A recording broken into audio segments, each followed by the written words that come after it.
Hey everyone, welcome back to the channel. In today's video, I'm going to show you how to fix this premium content is not available in your region Twitch error.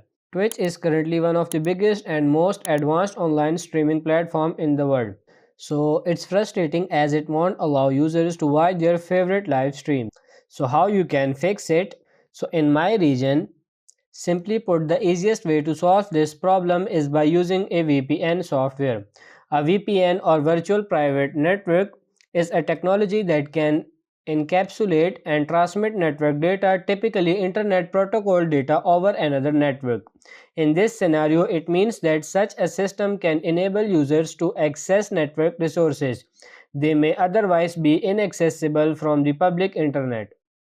Not only you will gain greater privacy and security with the VPN, but it will also allow you to bypass the premium content not available in your region error. Firstly, you have to find out in what regions the content you are trying to watch is allowed. Then by using your VPN, you can easily switch your protocol to mask under the certain region the content is allowed to be watched.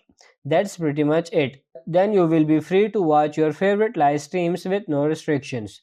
So that's pretty much it for this video. I hope this video was helpful. If it is, like it and subscribe to the channel. Thank you.